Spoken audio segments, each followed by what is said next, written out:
നമസ്കാരം. മലയാളി വാർത്തയിലേക്ക് സ്വാഗതം. ഏറ്റവും അതിപ്രധാനമായ ഒരു വിവരമാണ് ഇപ്പോൾ പുറത്തു വരുന്നത്. ഗവർണറുമായി കൂടിക്കാഴ്ച നടത്തി മുഖ്യമന്ത്രി പിണറായി വിജയൻ. രാജ്ഭവനിലെത്തിയാണ് മുഖ്യമന്ത്രി ഗവർണറുമായി കൂടിക്കാഴ്ച നടത്തിയിരിക്കുന്നത്. ഏതാണ്ട് ഒരു 10 മിനിറ്റോളം നീണ്ടുനിന്ന കൂടിക്കാഴ്ചയായിരുന്നു ഇരു നേതാക്കന്മാർക്കും ഇടയിൽ നടന്നത്. എന്ത് വിഷയങ്ങളാണ് സംസാരിച്ചതെന്ന കാര്യത്തിൽ ഒരു വ്യക്തത വന്നിട്ടില്ല. ഈ ഇടയ്ക്ക് ഗവർണർ ഇടഞ്ഞ ഒരു വിഷയമുണ്ട്. അതായത് UGC കരടിനെതിരായ കൺവെൻഷനിൽ ഗവർണർ അമർഷം പ്രകടിപ്പിച്ചിരുന്നു.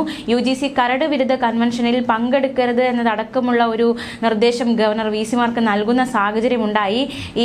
ഈ ഒരു UGC കരടിനെതിരെയുള്ള എതിരെയുള്ള എന്ന പരാമർശമായിരുന്നു ഗവർണറെ അക്ഷരാർത്ഥത്തിൽ ചൊടിപ്പിച്ചത്. പിന്നീട് സർക്കാർ ഇത് തിരുത്തുകയും ചെയ്തിരുന്നു. മാത്രമല്ല, രണ്ടാമത്തെ കാര്യം, ലെജിസ്ലേറ്റീവ് അസംബ്ലി സമ്മേളനം ഉടൻ തുടങ്ങാനിരിക്കുകയാണ്. മാത്രമല്ല, സുപ്രധാനമായ ചില ബില്ലുകൾ പാസ്സാക്കേണ്ടതായിട്ടുണ്ട്. അപ്പോൾ ഇതുമായി ബന്ധപ്പെട്ട് ഏത് വിഷയവുമായി ബന്ധപ്പെട്ടാണ് ഇരു നേതാക്കന്മാർക്കിടയിൽ ചർച്ചയായത്, അല്ലെങ്കിൽ മുഖ്യമന്ത്രി എന്തുകൊണ്ടാണ് ഇപ്പോൾ രാജ്ഭവനിലെത്തി ഗവർണറെ കണ്ടതെന്ന കാര്യത്തിൽ ഒരു വ്യക്തതയില്ല. എന്തായാലും 10 മിനിറ്റോളം നീണ്ടുനിന്ന ഒരു കൂടിക്കാഴ്ച നടന്നിരിക്കുകയാണ്.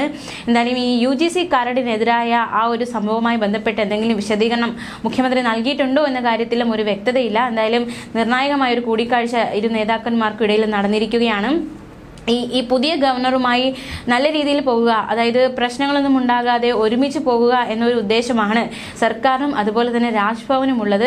അതുകൊണ്ട് തന്നെ മറ്റ് കഴിഞ്ഞ ഗവർണർ ഉണ്ടായിരുന്ന സമയത്ത് പോലുള്ള പ്രശ്നങ്ങൾ അല്ലെങ്കിൽ അഭിപ്രായ വ്യത്യാസങ്ങൾ എന്നിവയിലേക്ക് കടക്കാതിരിക്കാൻ സർക്കാർ ശ്രമിക്കുന്നുണ്ട്.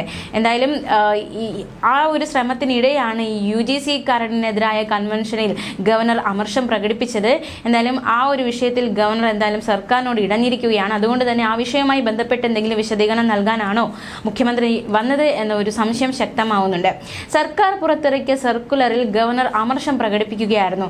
സർക്കാർ ചെലവിൽ പ്രതിനിധികൾ പങ്കെടുക്കണമെന്ന സർക്കുലർ ചട്ടവിരുദ്ധമെന്ന് രാജ്ഭവൻ പ്രതികരിച്ചിരുന്നു. എന്തായാലും ഗവർണർ ആ സമയത്ത് തന്നെ മുഖ്യമന്ത്രി നിലപാട് വ്യക്തമായി അറിയിച്ചിരുന്നതാണ്.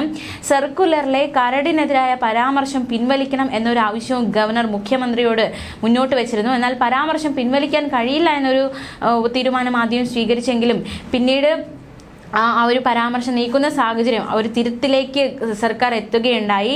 മാത്രമല്ല, ഗവർണർ VC-മാർക്ക് ഈ ഒരു കരട് കൺവെൻഷനിൽ പങ്കെടുക്കരുത് എന്നൊരു നിർദ്ദേശവും നൽകിയിരുന്നു. UGC കരട് നിർദ്ദേശങ്ങൾ ജനാധിപത്യ വിരുദ്ധമാണെന്നും പുനഃപരിശോധന ആവശ്യമാണെന്നും മുഖ്യമന്ത്രി പിണറായി വിജയനും പ്രതികരിച്ചിരുന്നു. ജനുവരി 6 UGC കരട് റെഗുലേഷനുകൾ സംബന്ധിച്ച് ഉന്നത വിദ്യാഭ്യാസ വകുപ്പിന്റെ ആഭിമുഖ്യത്തിൽ സംഘടിപ്പിച്ച ദേശീയ കൺവെൻഷൻ ഉദ്ഘാടനം ചെയ്യവെയാണ് അദ്ദേഹം ഇത്തരത്തിൽ പ്രതികരിച്ചത്. UGC കരട് നിർദ്ദേശങ്ങൾ ഫെഡറലിസത്തെ തകർക്കുന്നതാണെന്നും ഉന്നത വിദ്യാഭ്യാസ രംഗത്ത് വലിയ പ്രത്യാഘാതങ്ങൾ ഉണ്ടാക്കുമെന്നും മുഖ്യമന്ത്രി പറഞ്ഞിരുന്നു.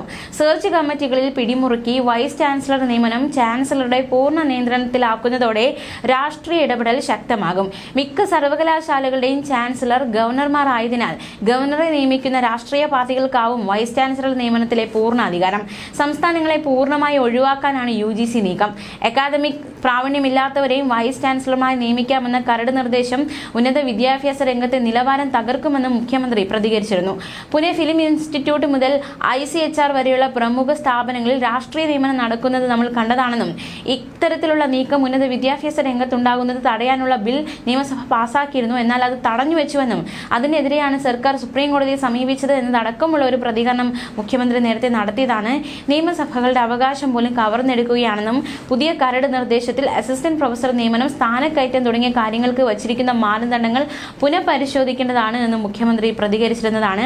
എന്തായാലും ഈ ഒരു വിഷയത്തിൽ ഇപ്പോൾ ഗവർണറും സർക്കാരും തമ്മിൽ 2 തട്ടിൽ തന്നെയാണ് എന്ന കാര്യത്തിൽ സംശയമില്ല. എന്തായാലും ഈ ഒരു വിഷയത്തിൽ ഗവർണർ ഇടഞ്ഞു. അദ്ദേഹം കഴിഞ്ഞ ദിവസം പ്രയാഗ്രാജിൽ മഹാകുംഭമേളയ്ക്ക് പോയിരുന്നു, പുണ്യസ്നാനം നടത്തിയിരുന്നു. അതിനുശേഷം അദ്ദേഹം തിരിച്ചെത്തുകയുണ്ടായി. തിരിച്ചെത്തിയ ഉടൻ തന്നെ മുഖ്യമന്ത്രി അദ്ദേഹത്തെ കാണാൻ രാജ്ഭവനിൽ എത്തിയിരിക്കുന്നു എന്നതും വളരെ ശ്രദ്ധേയമാണ്. തീർച്ചയായിട്ടും വരും മണിക്കൂറുകളിൽ എന്താണ് ഇരുവരുടെയും കൂടിക്കാഴ്ചയിൽ ചർച്ചയായത്, എന്ത് വിഷയമാണ് ഇരുവർക്കും ഇടയിൽ ചർച്ചയായത് എന്നതടക്കമുള്ള കാര്യത്തിൽ ഒരു വ്യക്തത വരേണ്ടതായിട്ടുണ്ട്. എന്തായാലും രാജ്ഭവനിൽ നിർണായകമായ കൂടിക്കാഴ്ച മുഖ്യമന്ത്രിയും ഗവർണറും തമ്മിൽ നടത്തിയിരിക്കുകയാണ്. ന്യൂസ് ഡെസ്ക് മലയാളി വാർത്ത.